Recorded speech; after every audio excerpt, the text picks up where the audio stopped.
The video arrived at 2:47 a.m. with no warning, just my girlfriend Simone in our bed with a stranger, followed by a text demanding $50,000 or my life gets destroyed. She thought she was blackmailing a naive financial analyst who'd crumble under pressure and pay to make it disappear.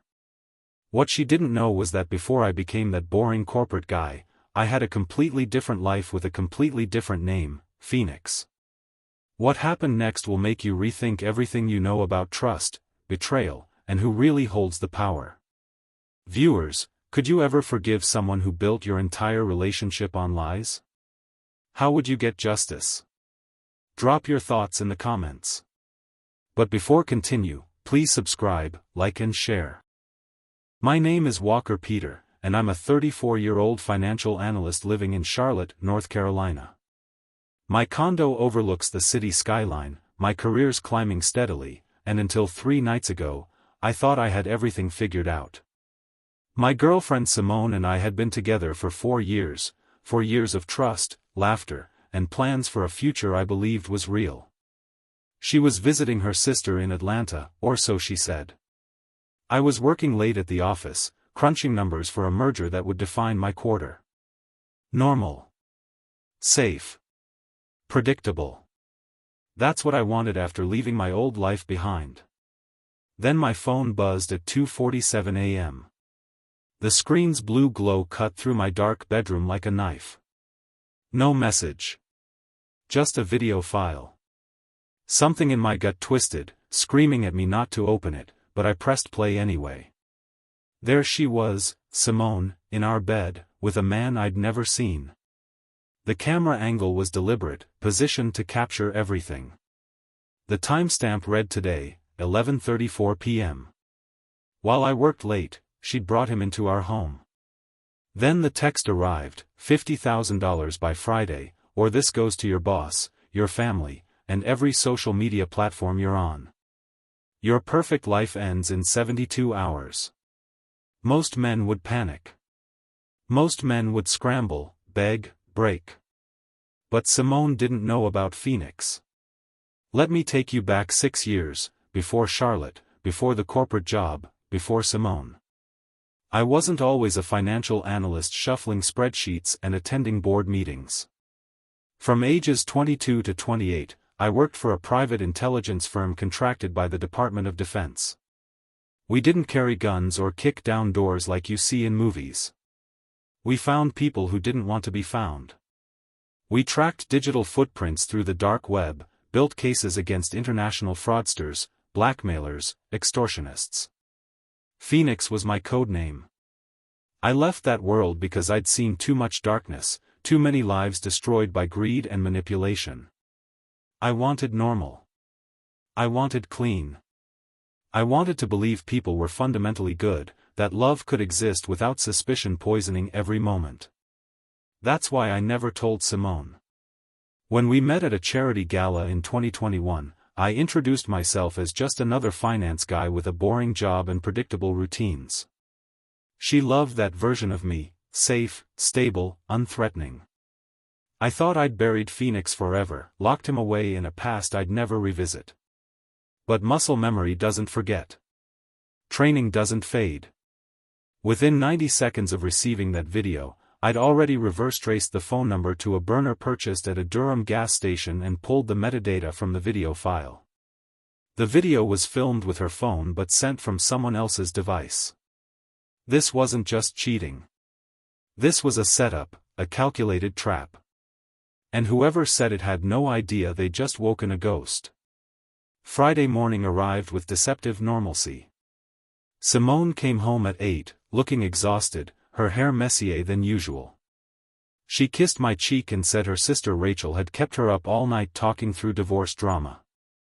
She smelled like cologne that wasn't mine, a scent I didn't recognize but filed away in my memory. How was Atlanta?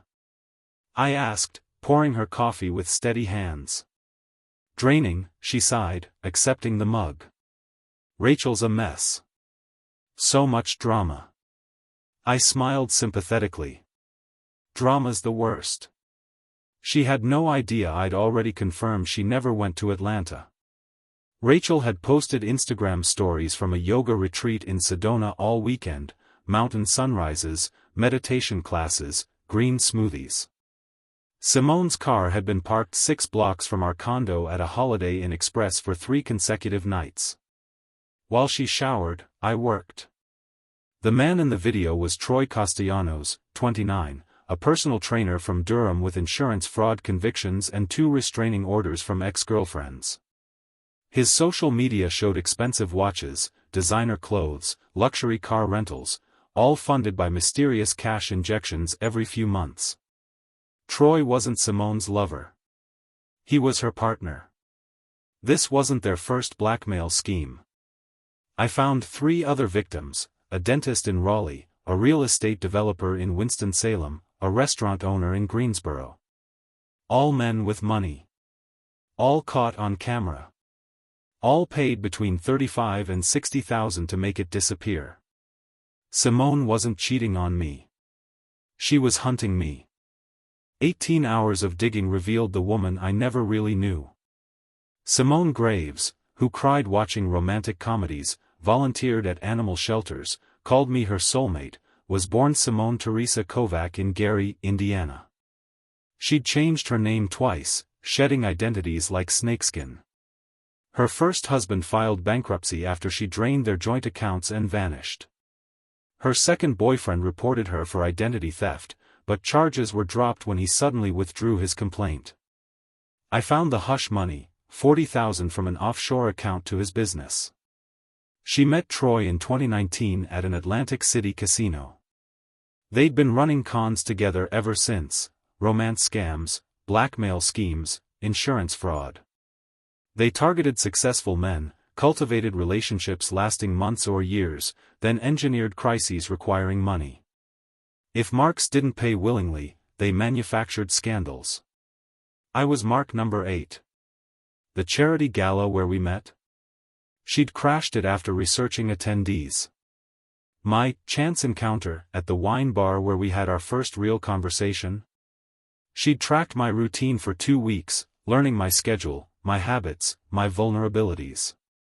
Every laugh, every intimate moment, every whispered declaration of love, scripted, rehearsed, performed. For years of my life built on calculated lies. The rage filling me wasn't hot and explosive. It was ice-cold, surgical, precise. Phoenix was awake now, fully operational. And Phoenix didn't panic. Phoenix hunted. Thursday afternoon, 24 hours before their deadline, I sent the text they were waiting for. I can't let this destroy my career. I'll get you the money. But I need until Monday. Please. My hands trembled as I typed, a performance for the camera I knew was watching somehow. The response came within seconds: Monday, 9 a.m. Not a minute later. Cash. I'll send instructions. I replied with manufactured desperation: thank you. Please delete the video after. I'm begging you. That night, Simone was affectionate in ways that made my skin crawl. She made my favorite dinner, grilled salmon with roasted vegetables, asparagus the way I liked it. She talked about maybe taking a trip to the Outer Banks next month, finding a quiet beach house, disconnecting from everything.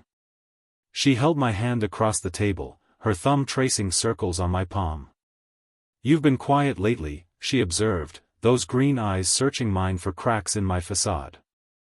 Everything okay at work? Just tired, I lied smoothly. Big project closing. She squeezed my hand. You work too hard, babe. You need to take care of yourself. I watched those beautiful eyes I'd once trusted and saw nothing, no guilt, no remorse, just cold calculation measuring how much she could extract before moving to her next victim.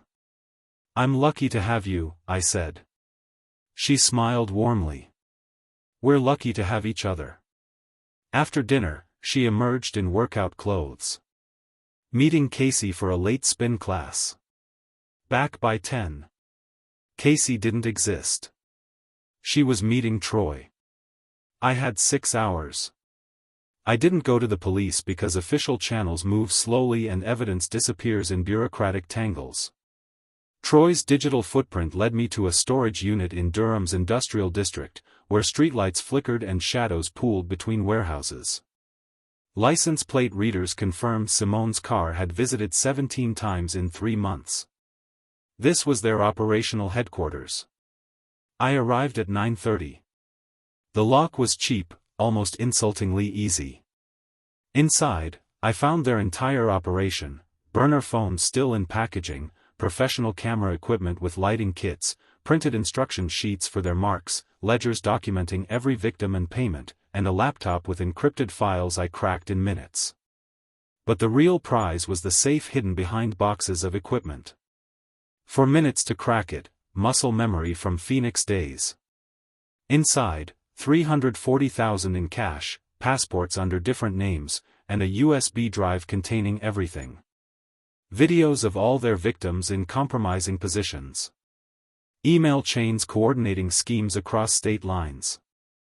A document titled "The Walker Job" outlined their complete strategy: befriend me at the gala, date for 2 years building trust, move in together, isolate me from friends, then spring the trap when I was emotionally vulnerable and financially successful. A handwritten note attached to my file read, "Biggest payout yet. He's lonely and trusts too easily. This one's easy money." I copied everything to 3 separate drives, photographed the cash and ledgers, then left everything exactly as I found it. Simone thought she was blackmailing a naive corporate worker. She'd targeted a ghost. Monday morning, 8:45. The Starbucks on Trade Street downtown was public, busy, safe, smart choices by people who thought they were smarter than their mark. I sat by the window in my gray suit, a black duffel bag at my feet, watching early commuters shuffle past with their coffee and hurried expressions. Simone arrived at 8:50 wearing sunglasses and a baseball cap, ordering a latte and sitting 3 tables away. We were strangers performing a transaction. At exactly 9, Troy walked in wearing a leather jacket, moving with the swagger of someone who'd never faced real consequences. He sat across from me, his cologne overpowering in the small space. "You have it?" he asked quietly. I slid the duffel under the table. $50,000. Cash. Like you asked. He unzipped it slightly, confirming the stacks of bills I'd withdrawn from savings. His eyes gleamed with greed and triumph. "Smart choice," he said. "The video's deleted. You'll never hear from us again." "I have one question," I said calmly. "How many others?" He froze, his smile faltering. "What? How many others have you done this to?" His jaw tightened, eyes narrowing with sudden wariness. "You don't ask questions. You walk away and forget this happened." I leaned forward. The metadata shows the video was edited on Simone's laptop at the Holiday Inn, Patterson Avenue, room 314. Registered to Katie Mendez, one of Simone's aliases. Same IP address linked to emails extorting a Raleigh dentist for $45,000 last July. Color drained from his face. "I also know about the Durham storage unit," I continued softly. "The safe with $340,000. The USB with videos of 7 other victims. The ledger documenting every payment." Simone stood abruptly, her chair scraping loudly. People turned to look. Troy's hands were shaking now. "Who the hell are you?" he hissed. I smiled without warmth. "Someone you shouldn't have fucked with." I'd spent Sunday night building the complete case file, every victim identified, every transaction traced, every video cataloged with timestamps and metadata. I'd sent it anonymously to the FBI's Cybercrimes Division, local police in 4 jurisdictions, and a Charlotte Observer journalist specializing in white-collar crime. By Monday morning, it was already in motion. Troy's phone buzzed repeatedly. He looked at the screen and his face went white. "What did you do?" "I gave you a choice," I said. "You could have been decent people.